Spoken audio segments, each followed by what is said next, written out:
म्हणजे काय आता कोविडमध्ये दालचिनीचा काढा, मिरे, दालचिनी, तुळस, सर्दीचा काढा जो माहिती असतो लोकांना, तो वात कफ शामक उत्तम आहे. पण पित्ताचा त्रास असेल तर तुम्ही धन्या जिऱ्याचा काढा घेऊ शकता. त्या गोष्टी तुम्ही तुमची स्वतःची प्रकृती जाणून घेऊन आणि सीझन नुसार चेंज करायचं. की लहान मुलांच्या तब्येतीवर लगेच परिणाम होतो. म्हणजे आपण ना आता कॅटेगराईज जर करायचं ठरवलं, एक साधारण 10 वर्षापर्यंतची किंवा एक 8 वर्षापर्यंतची मुलं, त्याच्यानंतर 8 वर्षापर्यंत तर खूप असं होतं की सतत सर्दी आहे, सतत दवाखान्याचे दौरे आहेत. तर अशा वेळेला काय करायचं, मग त्यांच्यासाठी तुम्ही काय सांगाल? आता बेसिकली लहान मुलांमध्ये कायम कफाचेच आजार हे 99% वेळा होत असतात. कारण आयुर्वेदात सांगितलंय की आपण पूर्ण आयुष्याचे जर 3 भाग केले, पहिला भाग हे कफाचं प्राधान्य असतं, दुसरा भाग पित्ताचा आणि तिसरा भाग वाताचा. त्यामुळे लहान मुलांना कफाचे आजार आणि वृद्ध लोकांना वाताचे आजार हे होतातच. तेल टाकणं आणि सुवर्णप्राशन या 2 गोष्टी तुम्ही 14 ते 15 वर्षापर्यंत कंटिन्यू करायच्या असं आयुर्वेदात सांगितलं. त्यांनी तुमचं इम्युनिटी ही मेन इन्फेक्शन पासून वाचण्याची जी ते ह्यानी कव्हर होत असतं. सुवर्णप्राशन मला नाही वाटत सगळ्यांना माहितच असेल, तर तुम्ही सुवर्णप्राशन बद्दल नक्की सांगा. पहिले 3 तास हे कफाचे असतात, त्यानंतर पित्ताचे जे 10 ते 2 चा जो 4 तासाचा पिरियड आहे, तेव्हा तुम्ही जागा असाल तर तुम्हाला पित्ताचे त्रास सुरू. तेव्हा झोपलेलं जर आपण असू तेव्हा ते झोपण्याच्या प्रक्रियेमुळे पित्तशमन होत असते. रात्रीच्या पित्ताच्या आणि वाताच्या काळात जेवढं तुम्ही डीप स्लीप मध्ये असाल तेवढे तुम्हाला पित्ताचे आणि वाताचे आजार होत नाही. नमस्कार मंडळी, मी स्मिता शिवाळे. 4ची कॉफी स्मिता बरोबर या इन्फॉर्मेटिव्ह गप्पा सत्रामध्ये पुन्हा एकदा सगळ्यांचं अगदी मनापासून स्वागत आहे. मागच्या वर्षभरात अक्षरशः वर्षभर पाऊस पडलाय. म्हणजे आजकाल ऋतुचर्या आपली कशी असायला हवी त्याप्रमाणे आपला आहार विहार असायला हवा असं आयुर्वेद म्हणतं. पण आता हे ऋतू बदल जे आहेत, हवामान बदल जे आहेत, सतत होणारे जे बदल आहेत, त्यामुळे खरं सांगायला गेलं तर सतत आजारी पडतो आपण. बाकी गोष्टींचं तर नुकसान झालेलंच आहे, पण आपल्या आरोग्याचं आणखीन नुकसान होऊ नये म्हणून आपली इम्युनिटी सिस्टीम, इम्युनिटी पॉवर कशी स्ट्रॉंग करायची हे आज आपण पॉडकास्टमध्ये जाणून घेणार आहोत. आणि याबद्दल माहिती देण्यासाठी आज आपल्या स्टुडिओमध्ये आलेले आहेत डॉक्टर मल्हार नेसरी. त्यांचं स्वागत करूया. नमस्कार डॉक्टर. नमस्कार. तुमचं खूप मनापासून स्वागत. थँक्यू. खूप महत्वाचा विषय आहे हा. सगळेच विषय महत्वाचे असतात असं सगळे म्हणतील, कारण मी प्रत्येकच विषय महत्वाचा म्हणते, पण आपल्या पॉडकास्टमध्ये जे पण येतात ते आपण खूप विचारपूर्वक असे विषय निवडतो. हा विषय मला याच्यासाठी महत्वाचा वाटतो कारण मागचं पूर्ण वर्ष पाऊस पडला. म्हणजे आपण आता या ऋतूमध्ये, उन्हाळ्यामध्ये ऊन असतं बाबा आणि पावसाळ्यात पाऊस असतो बाबा, असं काही राहिलेलंच नाहीये. पण त्यामुळे होतंय काय की लहान मुलं तर आजारी पडतातच, पण ओव्हरऑल सगळ्यांचीच इम्युनिटी सिस्टीम जी आहे ती खालावली आहे. आणि त्यासाठी काय केलं पाहिजे हे फार महत्वाचं आहे जाणून घेणं. मुळात आयुर्वेद असं सांगतं की ऋतुचर्या तुमची जशी ऋतूनुसार असावी. तर हे बरेच डॉक्टर पण येऊन गेले, त्यांनीही सांगितलेलं, त्याच्यामुळे हे पाठ झालेलं आहे आमचं आता. पण उपयोग काही नाही पाठ होऊन, कारण हे सगळं असं बदलत राहतं. दुपारी ऊन पडतं, संध्याकाळी पाऊस पडतो, मग परत थंडी वाजते, मग गरम होतं, असं होत राहतं हे. तर मग अशा वेळेला आपल्या ज्या रोगप्रतिकार शक्तीवर त्याचा कसा परिणाम होत असतो हे आधी आम्हाला समजून सांगा. तर आयुर्वेदात दिनचर्या आणि ऋतुचर्या असं दोन्ही मेन्शन केलेलं आहे. पण तसे जे 2-2 महिन्याचे ऋतू, 2-2 महिन्याचे 6 ऋतू असे मिळून 12 महिने, तसं काय आता सायकल एवढी परफेक्ट आपल्याला बघायलाच मिळत नाही. तर त्यात मेन ठोस समजून घ्यायचे मुद्दे 2 आहेत की आदान काळ आणि विसर्ग काळ, असे 2 डिव्हिजन केलेली आहे वर्षभराची. आदान काळ म्हणजे ज्याच्यात शरीराची ताकद कमी होत असते आणि विसर्ग काळ म्हणजे ज्याच्यात शरीराची ताकद वाढत असते. तर शरीराची ताकद कमी होणारा जो काळ आहे त्याच्यात मेनली उन्हाळा आणि पावसाळा हे 2 सीझन येत असतात. आता जेव्हा मिक्स्ड सगळं असतं किंवा ट्रान्झिशन पिरियड असतो, ज्याला आपण ऋतुसंधी असं म्हणतो की 2 ऋतूंचा जोड म्हणजे ऋतुसंधी. तर मिक्स्ड जेव्हा सीझन्स असतात तेव्हा त्यातला जो कमी दर्जाचा किंवा म्हणजे शरीराच्या ताकदीच्या नुसार म्हणतोय मी, जो कमी दर्जाचा, म्हणजे आता पाऊस खूप पडतोय, हिवाळा असून पाऊस पडला, तर तेव्हा आपण पावसाळ्याचीच ऋतुचर्या चालू ठेवायची असते. कारण पावसाळ्यात आपलं बल हे कमी असतं, पावसाळ्यात आपला अग्नी कमी असतो. तर जो त्यातल्या त्यात कमी ताकदवाला ऋतू आहे त्याची ऋतुचर्या पाळावी, म्हणजे मग आपल्याला आरोग्याचे कुठलेही त्रास होत नाही. बरोबर. पण त्याचा आपल्या रोगप्रतिकार शक्तीवर कसा परिणाम होतो, म्हणजे जर का हे असे बदल होत असतील बरोबर. सतत? रोगप्रतिकार शक्तीवर परिणाम अशा प्रकारे होतो की जसे जसे ऋतू बदलत असतात तसं तसं शरीरातले दोष धातू मल यांचा जे सिंक्रोनायझेशन असतं, जो इक्विलिब्रियम असतो तो चेंज होत असतो. जशी बाहेर हीट वाढते त्याचा शरीरावर परिणाम होतो, त्यामुळे शरीर कॉम्पन्सेट करायला काही गोष्टी करतं. बाहेर थंडी वाढली की त्याच्या वाईस वर्सा.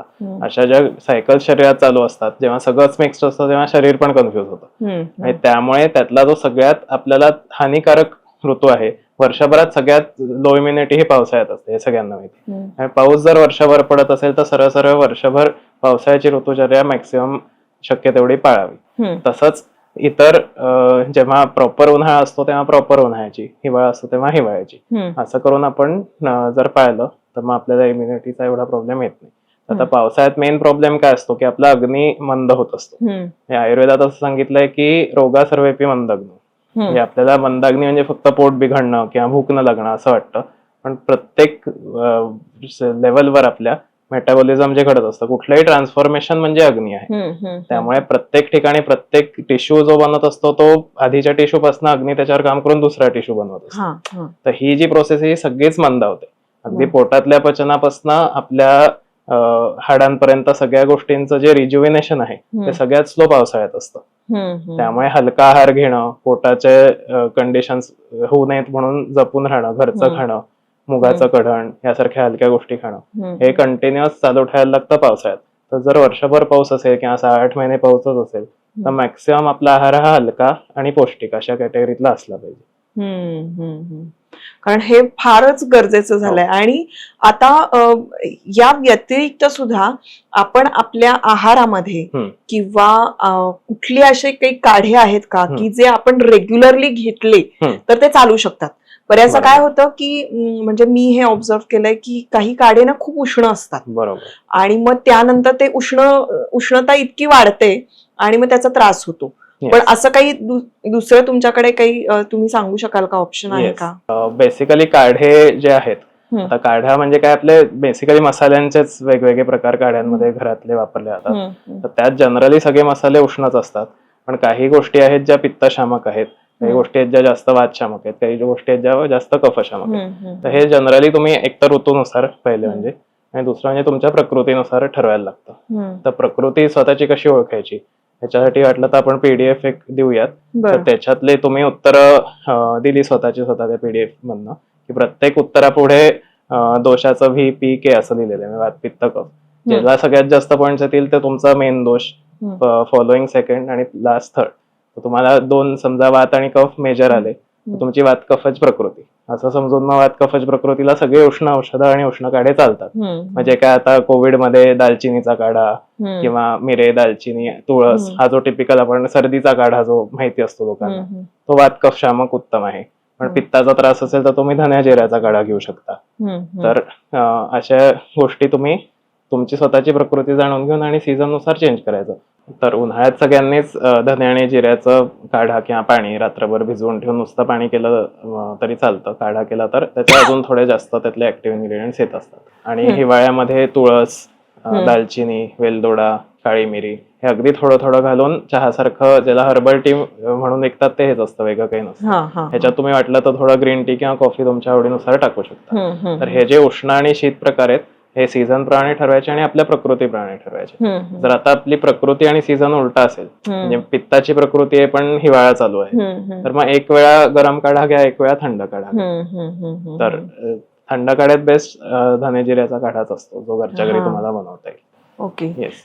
आणि ज्यांच्या मुळातच उष्ण प्रकृती असेल त्यांनी जिरं आणि धणे घ्यायचंच ना काढा? हो.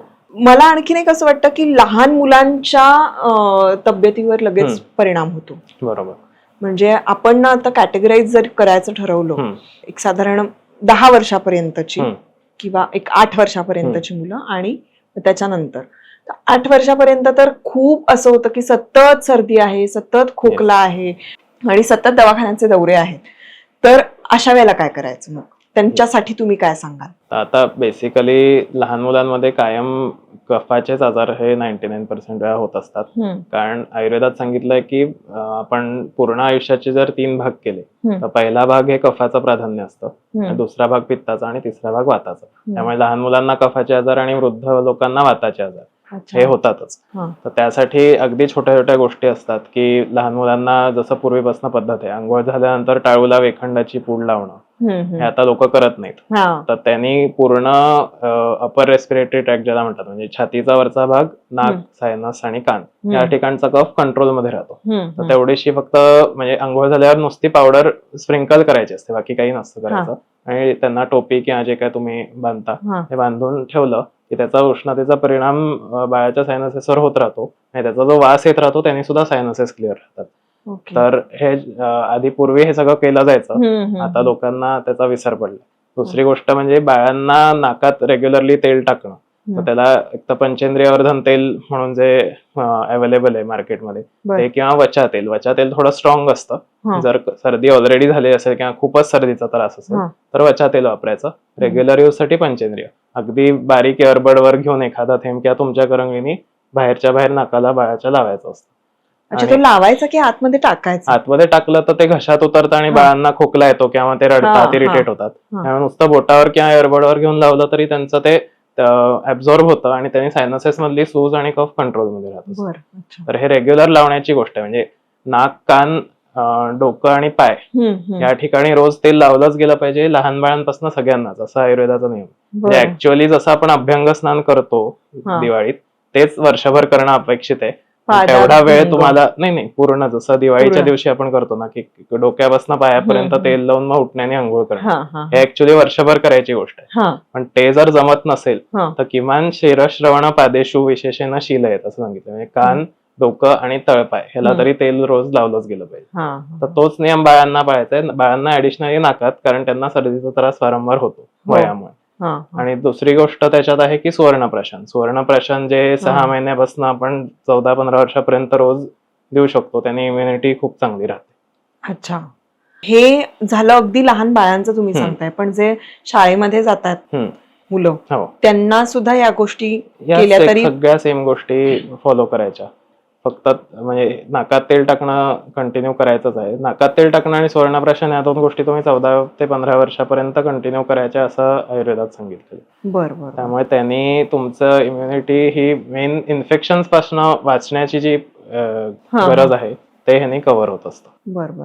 सुवर्णप्राशन मला नाही वाटत सगळ्यांना माहीतच असेल, तर तुम्ही सुवर्णप्राशन बद्दल नक्की सांगा, कारण मला पण खूप प्रश्न पडले होते जेव्हा माझा मुलगा लहान होता तेव्हा. तर एक्झॅक्टली सुवर्णप्राशन काय आहे आणि ते कुठे आपण घेऊ शकतो मुलांसाठी? घरच्या घरी घेतलं तर चालतं का? बरोबर. तर सुवर्णप्राशन म्हणजे ऍक्च्युली मध, तूप आणि काही आयुर्वेदिक औषधं जसं की ब्राह्मी आहे, जी बुद्धिवर्धक आणि इम्युनिटी वाढवण्यासाठी अशी जी औषधं असतात त्याचं 4-5 औषधांचं कॉम्बिनेशन आणि सुवर्ण भस्म ह्याचं सगळ्याचं मिक्सचर म्हणजे सुवर्णप्राशन असतं. आता बरेचदा पिडियाट्रिशियन सांगतात की तुम्ही मध मुलाला देऊ नका. ऍक्च्युली आयुर्वेदानुसार पहिल्यांदा बाळ जन्मल्यापासून त्याला आईचं दूध आणि मध ह्या 2च गोष्टी सात्म्य असतात असं सांगितलं. पण हा जरा सध्या कॉन्फ्लिक्टिंग ओपिनियन बराच आहे.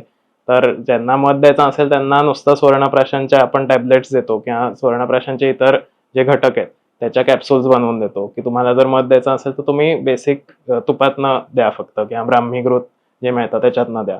आणि ज्यांना मध द्यायला प्रॉब्लेम नसेल त्यांना मग आपण पूर्ण सुवर्णप्राशन बनवूनच देतो. याचं मार्केटमध्येही अवेलेबल असतं आणि आम्ही आमच्या पेशंट्सला क्लिनिक मधनं किंवा कुरिअर करतो. आणि कुठल्या महिन्यापासून बाळाला देऊ शकतो? 6 महिन्याचा बाळ झाला की तेव्हापासून तुम्ही स्टार्ट करू शकता. बरोबर. पण तुम्ही काय सजेस्ट करता की तुम्ही मध द्यायला हवं की नको? हो, मी मध द्यायला हवं असंच सजेस्ट करतो, कारण हे म्हणजे तसंच ग्रंथात सांगितलं आणि आपण अनेक हजार वर्ष तसंच करतो.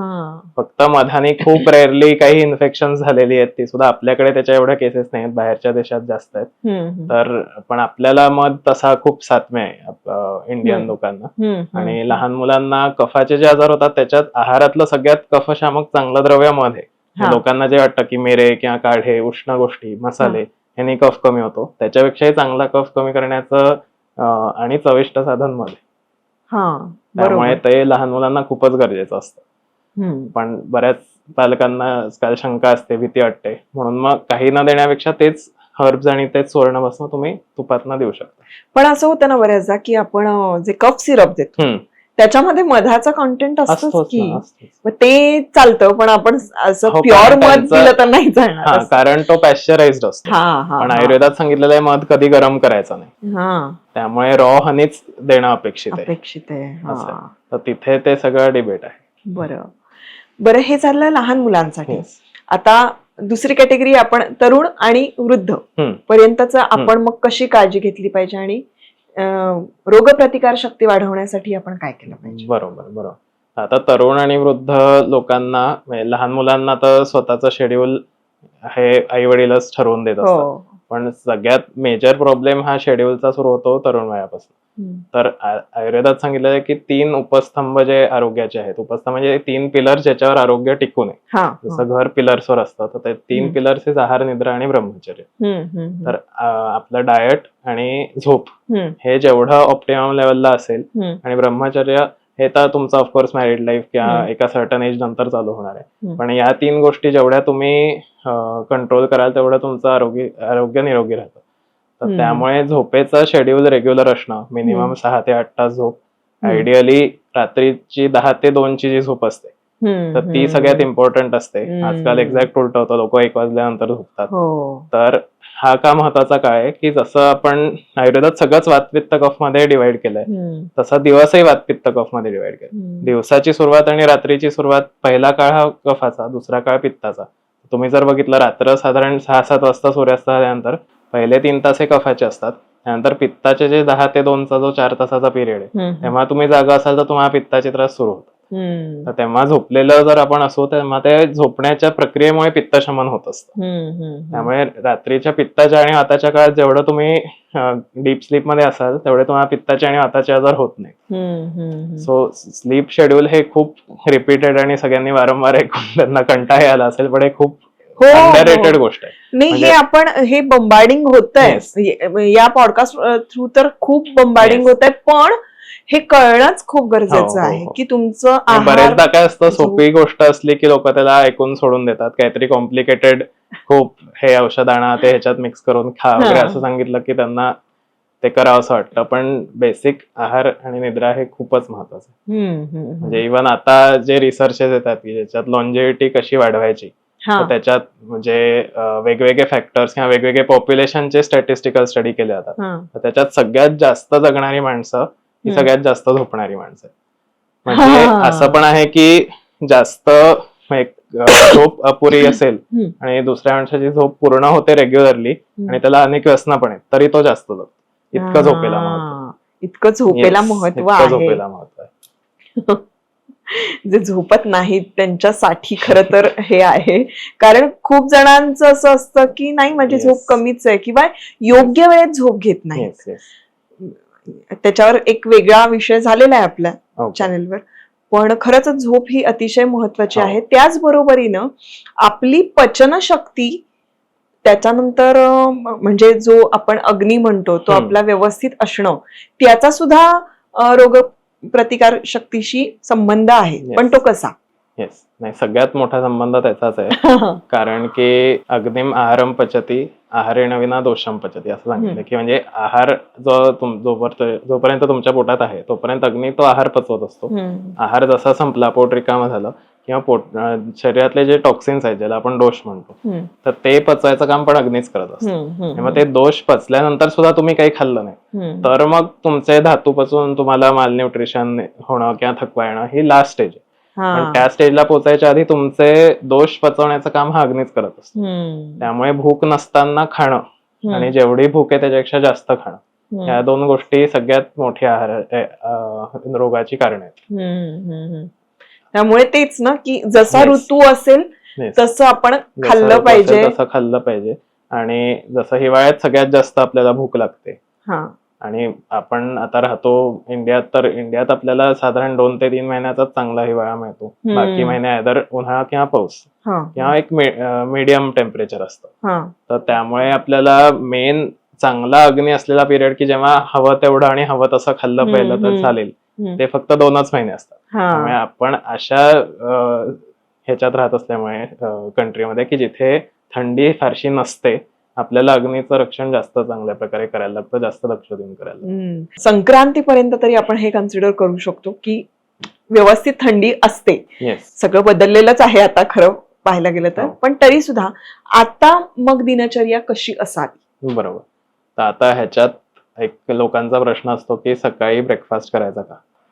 तर हे मी आता का सांगतोय या प्रश्नाला, कारण थंडी हाच एक सीझन आहे ज्याच्यात सकाळी ब्रेकफास्ट करणं कंपल्सरी आहे आयुर्वेदाचं. बाकी सीझन्स मध्ये ते कंपल्सरी नसतं. ह्याचं कारण असं आहे की रात्रभर इतकी थंडी असते की तुमचं रात्री किती तुम्ही जड खाल्लं असेल तरी थंडीत ते रात्रीच्या थंडीमुळे पचून जातं, आणि जेवढी बाहेर थंडी तेवढी आपली शरीराची उष्णता आतल्यात कोंडली जाते आणि तेवढं आपलं पचन फास्ट असतं. त्यामुळे थंडीत ब्रेकफास्ट करणं सगळ्यात इम्पॉर्टंट. दुसरं म्हणजे थंडी हाच एक सीझन आहे ज्याच्यात पथ्य काही नसतं. तुम्हाला जेव्हा भूक लागेल तेव्हा जेवढं हवं तेवढं आणि जे हवं ते तुम्ही खाऊ शकता. तुम्हाला कुठलेही त्रास या सीझन मध्ये होत नाही. पथ्य सगळी स्प्रिंग पासनं, म्हणजे थंडी आणि उन्हाळ्याच्या मधला जो सीझन असतो वसंत ऋतू ज्याला, तेव्हापासून पावसाळ्यापर्यंत हे सगळे वर्स्ट आपल्या शरीरासाठी सीझन सुरू होतात. सो थंडीत जे काय तुम्हाला खायचंय ते खाऊन घ्या.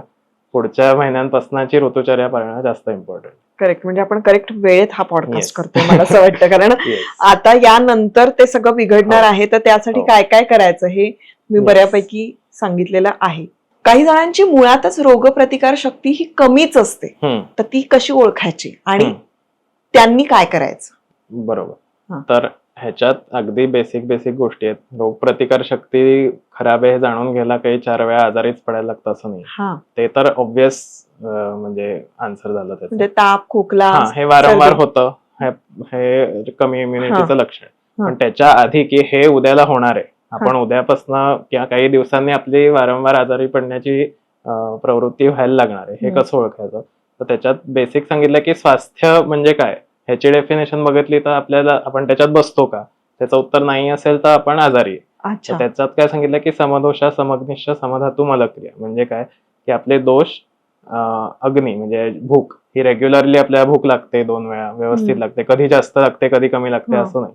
रेग्युलरली हंगर लेवल्स ज्याला म्हणतात किंवा मेटाबॉलिझम जे असतं ते रेग्युलरली कंटिन्युअस प्रेडिक्टेबल असणं हे समग्नीचं लक्षण आहे. नंतर रेग्युलरली पोट साफ होतं का, युरिनेशन रेग्युलरली होतं का, खूप जास्त किंवा खूप कमी प्रमाणात होतं का, हे आपल्याला एक अंदाज असतो आपला. कॉन्स्टिपेशनचा त्रास आहे का, किंवा थोडंसं जरी बाहेरचं खाल्लं तरी लगेच पोट बिघडतं का. तर या ज्या गोष्टी आहेत. आणि प्रसन्न आत्मनेंद्रिय मन हे पण त्याच्यात तेवढंच महत्वाचं आहे की तुमचं काही बाहेरचे फॅक्टर्स काही असले तरी आपला कायमच मूड खराब असतो किंवा आपण लगेच ट्रिगर होतो काही गोष्टींनी. असं जरी असेल तरी तुमच्या शरीरात दोषांची स्थिती बिघडलेली आहे हे त्याचं लक्षण. सो आपण कंटिन्युअस इक्विलिब्रियम आणि हार्मोनीमध्ये असणं, मग ते भुकेशी रिलेटेड असू दे, काय मोशन्स आणि युरिन रिलेटेड असू दे, झोपेशी रिलेटेड असू दे, तर मूडशी रिलेटेड असू दे, हे चारही फॅक्टर जर एका सर्टन स्टेबल थ्रेशोल्ड मध्ये असतील तर तुम्ही तुमची इम्युनिटी चांगली आणि तुमचं शरीर स्वस्थ आहे असं आयुर्वेद म्हणतो. मूडचा पण संबंध आहे. मूडचा संबंध आहे. मूड आपला पूर्ण शरीरातल्या दोषांच्या स्थितीवर ठरत असतो आणि मूडमुळे पण दोष चेंज होत असतात. पण मग दोष बिघडला की आपले मूड खराब होतात की आपला मूड खराब झाला, सायकल आहे ती. म्हणजे जसं आता खूप चिडचिड केली तर क्रोधात पित्तम सांगितलं. जेवढा तुम्ही कंटिन्युअस क्रोधात म्हणजे ह्याच्यात राहाल, अँगर आणि जेलसी ह्या 2 इमोशन जर कंटिन्युअस असतील तर त्यांनी पित्त अडून पित्ताचे आजार होतात. म्हणजे अशा केसेस मी स्वतः बघितलेल्या आहेत की जस्ट अनेक वर्ष जेलसी हे हेतू असल्यामुळे लिव्हरचा आजार झाला. ह्या घडलेल्या गोष्टी आहेत. किंवा खूपच जर मानसिक प्रॉब्लेम्स असतील तर अगदी कॅन्सर सुद्धा त्याच्यामुळे होतो अशी आयुर्वेदाची मान्यता आहे. आणि लिव्हर जर आपलं खराब झालं तर सूज येणं चेहऱ्यावर वगैरे या गोष्टी होतात ना? लिव्हरच खराब व्हायला पाहिजे असं काही नाही. पचन बिघडलं की सूज यायला सुरुवात होते. सूज जेव्हा असते पेशंटमध्ये तेव्हा त्याचं पचन बिघडलंय हे 100%. मग ती बेसिक सुरुवात आहे का कुठला ऑर्गन डॅमेज होण्या इतकं ते क्रॉनिक झालेलं आहे हे आपल्याला काही तपासण्या करून जाणून घेतात. येस. पण कुठलंही इन्फेक्शन असेल, इन्फ्लॅमेशन असेल, ऑटो इम्युन कंडिशन असेल तर या सगळ्यामध्ये कॉमन फॅक्टर हा सूज असतो. त्यामुळे सूज वाढायला लागली म्हणजे कुठल्या तरी लेवलवरचं तुमचं पचन खराब झालं. अच्छा. कारण लिव्हर त्यानंतर कॅन्सर रिलेटेड तुम्ही जास्त त्याच्यावर तुमच्याकडे काय म्हणतात स्पेशलायझेशन आहे. म्हणून मी विचारलं, कारण बऱ्याचदा असं होतं की उगाच इन्फ्लमेशन आहे, खूप दिवस झाले वेगवेगळ्या गोष्टी करूनही ते कमी होत नाहीये, मग त्यावेळेला त्या टेस्ट करणं गरजेचं असतं. तर तर ह्याच्यात एक सोपी टेस्ट, 2 सोप्या टेस्ट आहेत. एक म्हणजे CRP, जी मी सगळ्याच पेशंट्सला सांगतो, सी रिएक्टिव्ह प्रोटीन असं त्याला म्हणतात, आणि ESR म्हणजे एरिथ्रोसाइट सेडिमेंटेशन रेट. या 2 गोष्टी जर तुम्ही टेस्ट केल्या आणि या वाढलेल्या असतील तर शरीरात कुठल्याही कारणाने सूज असतील तर या गोष्टी वाढतात. म्हणजे इन्फेक्शनमुळे असेल, अगदी ऍक्सिडेंटल इंजुरीमुळे सूज असू दे, लिव्हर डिसऑर्डरमुळे असू दे, आता कॅन्सरमुळे असू दे, किंवा इतर कुठल्याही कारण, सुजेचे हे मार्कर आहेत, म्हणजे सूज दाखवणारे हे 2 मार्कर्स आहेत. तर ह्या टेस्ट नियमित करत राहिल्या की आपलं ओव्हरऑल इन्फ्लमेशन शरीरात किती आहे हे आपल्याला कळत राहतं. बरं, आता हे मार्केटमध्ये इम्युनिटी बुस्टर आजकाल फार मिळायला लागले, म्हणजे कोरोना नंतर तर खूपच झालंय ते. तर ते खरोखर उपयुक्त आहेत की तुम्ही आणखीन कुठले प्रोडक्ट सजेस्ट कराल? राईट. तर आता ह्याच्यात कसं आहे की काही ब्रॉड सगळ्यांना वापरण्यासारखे इम्युनिटी बुस्टर्स आयुर्वेदात आहेत का? तर नक्की आहेत. आयुर्वेदात रादर जेव्हा ग्रंथामध्ये वेगवेगळे पार्ट्स जे मेन्शन केलेले आहेत की म्हणजे वेगवेगळी स्थानं आम्ही त्याला म्हणतो, सूत्रस्थान, शरीरस्थान असं, तर त्याच्यात चिकित्सा स्थान म्हणजे जे ट्रीटमेंटचा जो भाग आहे ग्रंथाचा, त्याची सुरुवात कुठल्याही आजाराने न होता रसायन अध्ययनाने होते. रसायन म्हणजे की अशी गोष्ट जी तुम्ही रेग्युलरली खाल्ल्याने तुम्ही आजारीच पडत नाही, तर ती वेगवेगळ्या प्रकृतींसाठी आणि वेगवेगळ्या आजारांसाठी वेगवेगळे कॉम्बिनेशन कसे बनवायचे ह्याचा अध्याय याने सुरुवात होते ट्रीटमेंटची. बरं. सो रादर दॅन रोग कसे ठीक करायचे त्याच्या आधी ते हे सांगतात की आजारीच पडू नये म्हणून काय करायचं. तर त्याच्यात अनेक हजारो प्रकारची रसायनं आयुर्वेदात मेन्शन केलेली आहेत, पण ती तुम्हाला आयडियली प्रकृतीनुसार पेशंटला द्यायची असतात. पण मग याच्यातली काही जी फेमस आहेत, आता च्यवनप्राश आहे, ब्राह्मरसायन आहे, तर हे सगळ्यांना ब्रॉडली चालणाऱ्या गोष्टी आहेत. च्यवनप्राश थोडं उष्ण असतं त्यामुळे ते पावसाळ्या आणि हिवाळ्यात जास्त, उन्हाळ्यात ब्राह्मरसायन असं तुम्ही वर्षभर खाऊ शकता. त्याच्यात शुगर कंटेंट असतो त्यामुळे डायबिटीस वाल्या लोकांना ते चालत नाही, पण बाकीचे कुठल्याही याची अगदी म्हणजे जी अन्न खायला लागलेल्या मुलापासून 90 वर्षाच्या म्हाताऱ्यापर्यंत सगळे ते खाऊ शकतात. तर च्यवनप्राश 2 सीझन्स मध्ये आणि उन्हाळ्यात ब्राह्मरसायन असं रेग्युलरली तुम्ही वर्षभर खाऊ शकता. तुम्हाला जर पर्सनल स्वतःसाठी म्हणून हवं असेल तर मागे मी सांगितलं तसं की तुमची प्रकृती तुम्हीच ओळखा, आम्हाला कॉन्टॅक्ट करा, आम्ही तुम्हाला सांगू की कुठलं काय सुटेबल आहे. किंवा आम्ही प्रकृतीनुसार 3 रसायनच बनवून ठेवले, वात प्रकृतीचं, पित्त प्रकृतीचं आणि कफ प्रकृतीचं. आम्ही ती कॅप्सूल आणि च्यवनप्राश असं एकत्र घ्या असं सांगतो. त्यांनी जास्त तुमचे स्वतःचे ते प्रोडक्ट आहेत. बरं, म्हणजे त्या प्रोडक्टचे आपण लिंक हवं तर देऊ शकतो किंवा मग काय कॉन्टॅक्ट नंबर असेल तर आपण देऊया. कॉन्टॅक्ट केला आम्हाला तर आम्ही पाठवू शकतो कुरिअरने किंवा तुम्ही क्लिनिक मधून कलेक्ट करू शकता. बरोबर. पण आता ही रोगप्रतिकार शक्ती वाढवण्यासाठी आपण काय काय घेतलं पाहिजे, काय केलं पाहिजे याची जरा एक छानशी यादी आम्हाला सांगा. म्हणजे मग काय होईल की सगळेजण तयारीमध्ये राहतील आणि ते रोजच्या आहारामध्ये सुद्धा काही बदल करायचे असतील तर ते सुद्धा करता येतील आम्हाला. कारण माझ्यासाठी हे अतिशय उपयुक्त आहे, म्हणजे हा पॉडकास्ट माझ्यासाठी पर्सनली खूप उपयुक्त आहे, कबीरसाठी आणि माझ्यासाठी. कारण आपल्याला खूप काम करायची इच्छा असते पण बऱ्याचदा सतत काही ना काहीतरी होतंय यांनी आपलं राहत असतं, तर म्हणून काय काळजी घ्यायची आता? तर पहिल्यांदा तर सीझन प्रमाणे आपली ऋतुचर्या पाळणं. हो, ते तर झालं. आणि त्यानंतर सगळ्यात महत्वाची गोष्ट म्हणजे मी पेशंट्सला सगळ्यांना काय पथ्य कॉमन सांगतो ते मी तुम्हाला सांगतो आज, की सगळ्यांना कॉमन पथ्य पहिले असं असतं की तुम्हाला भूक लागल्याशिवाय काहीही खाऊ नका. दिवसातनं एकदा भूक लागली तरी चालेल, 2दा लागली, 3दा लागली, जेव्हा भूक लागते तेव्हाच खायचं आणि जेवढी भूक आहे त्याच्या 70 ते 80% पोट भरायचं. म्हणजे असं सांगितलं की 3 भाग जर आपण पोटाचे इमॅजिन केले तर त्यातले 2च भाग भरवायचे असतात अन्नाने, बाकीचा 1 भाग रिकामा ठेवायचा असतो म्हणजे पचन नीट होतं. तर हे ऐकायला सोपं आहे पण करायला अवघड आहे. आपल्याला पदार्थ आवडला की आपण डबल खातो आणि आवडीचा असला की आपण गरजेपुरता खात नाही. आणि क्रेविंग्स जे आपल्याला होतात, तर क्रेविंग्स आणि खरी भूक याच्यात फरक कसा ओळखायचा? तर साधा एक हॅक आहे की गरम पाणी पाव कप करायचं, त्याच्यात चिमूटभर मीठ टाकून ते पिऊन घ्यायचं.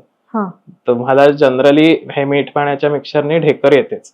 ढेकर आल्यावर आपण दिवसभरात जे आधी काही खाल्लेलं आहे त्याचा जर वास ढेकरेला असेल, आपल्याला कळतं की ढेकरेला वास आहे का स्वच्छ ढेकर. तर ढेकरेला जर वास असेल तर तुमचं आधीचं अन्न नीट पचलेलं नाहीये आणि हे जस्ट तुम्हाला क्रेविंग होत आहे आयदर तुम्ही काय हाय शुगर फूड खाल्लं असेल, शुगर क्रॅश झाला म्हणून क्रेविंग होत आहे, किंवा तुमचा आवडीचा पदार्थ आहे म्हणून भूक लागली असं वाटतंय, या रेग्युलर जेवणाचं टायमिंग झालंय पण आज आधीच खाल्लं गेलं होतं, तर त्यावेळेला जेवायची गरज नसते. तर जेव्हा तुम्हाला प्रॉपर भूक लागते आणि स्वच्छ ढेकर येते तेव्हाच खायचं, असं नियम पाळायला लागलं की अर्धे प्रॉब्लेम्स त्यांनी सॉल्व्ह होतात. आणि मग दुसरी गोष्ट म्हणजे रात्रीचा आहार एकदम हलका ठेवायचा. रात्रीच्या आहारात डेअरी प्रॉडक्ट्स, फळं, नॉनव्हेज या कुठल्याही गोष्टी शक्यतोवर रात्री खायच्या नाही. मग रात्री तुम्ही काय खाऊ शकता, मुगाचं कढण भात, मुगाची खिचडी, मुगाची उसळ आणि भात, त्या नुसतं प्लेन ताक भात, दूध भात असंही खाल्लं तरी चालतं. त्यांना साधं वरण, जास्त पातळ जसं आपण वरण करतो कढणासारखं, तसं करून त्याचा वरण भात किंवा भाकरी आणि वरण असं खाल्लं तरी चालतं. तर जेवढा हलका आहार तुम्ही रात्रीचा ठेवाल, संध्याकाळी 6-7 नंतर जेवढं पोट रिकामं राहील आणि दिवसभरात हा भुकेचा नियम पाळाल तेवढा तुमची इम्युनिटी चांगली असते. ओके. खरं सांगायला तर हा आहार कसा असावा हे बऱ्यापैकी काही पॉडकास्ट मध्ये सांगितलं गेलंय, पण त्याचा इम्युनिटीशी सुद्धा संबंध आहे. बरोबर. हा, कारण अर्थात पचन चांगलं होतं आणि मग त्यामुळे सगळ्याच गोष्टी त्याच्यावर अवलंबून असतात. कारण पचन चांगलं होतं म्हणजे पचनच आपलं प्रत्येक लेवलवर पचन असतं. आता तुम्ही खाल्लेला आहार पचला, त्यातनं जे शरीराला हवंय त्या शरीराने शोषून घेतलं की त्याला त्याच्यापासून पुढे प्रत्येक शरीरातली गोष्ट निर्माण करायची.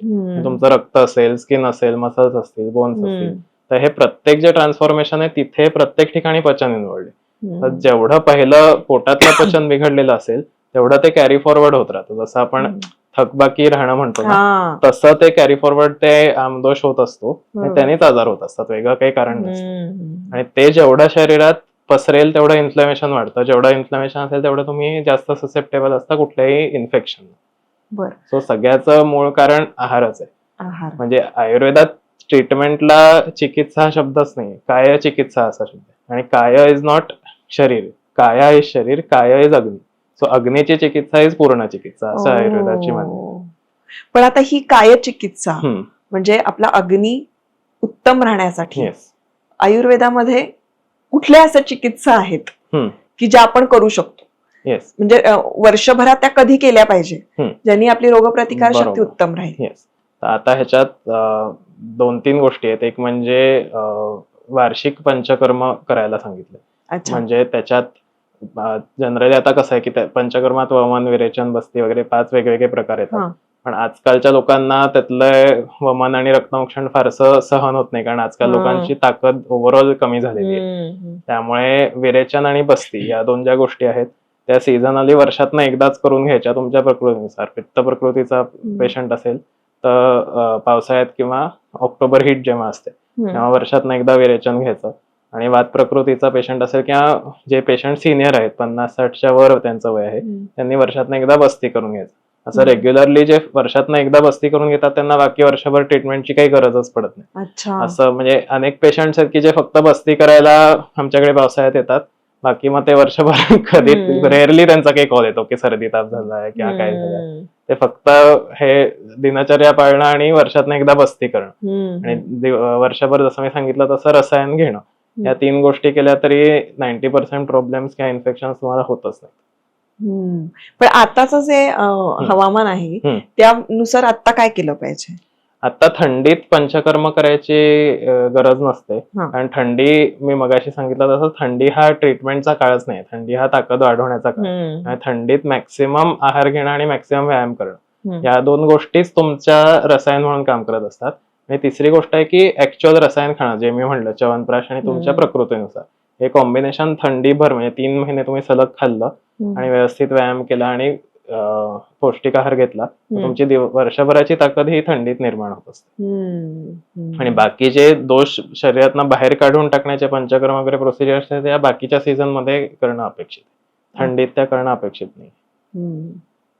वा, छान सांगितलं, बऱ्यापैकी कळलंय. पण ना मी जाता एक गोल्डन टिप विचारतो. त्या गोल्डन टिप मध्ये तुम्ही काय सांगाल रोग प्रतिकार शक्ती वाढवण्यासाठी असा एक छानसा उपाय?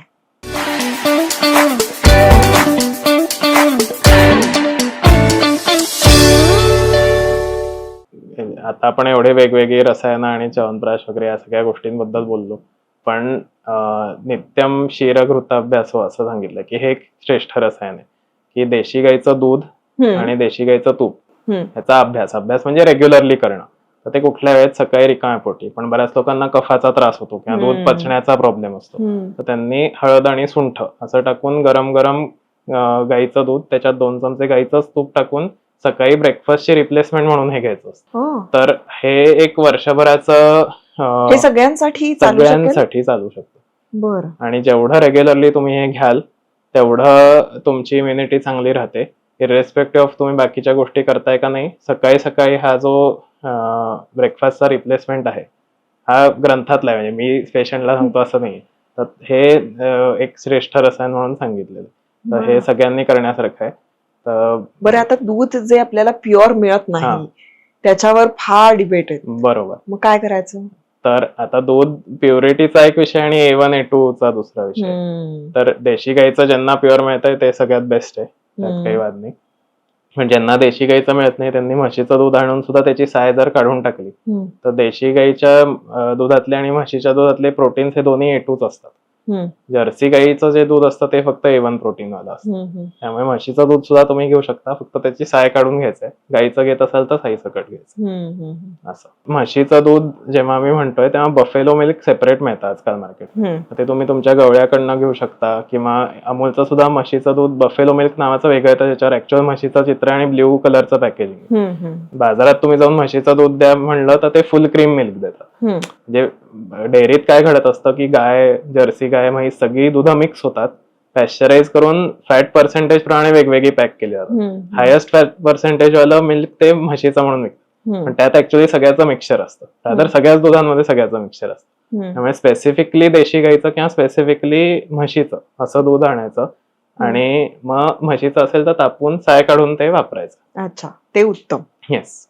वा, ही सोपी आणि छान होती टीप, गोल्डन टीप. आणि होपफुली सगळ्यांना हा पॉडकास्ट खूप माहितीपूर्ण वाटला असेल आणि आवडला असेल तर लाईक करा, शेअर करा आणि सबस्क्राईब करा. Thank you so much. तुम्ही इतकी सुंदर माहिती दिली.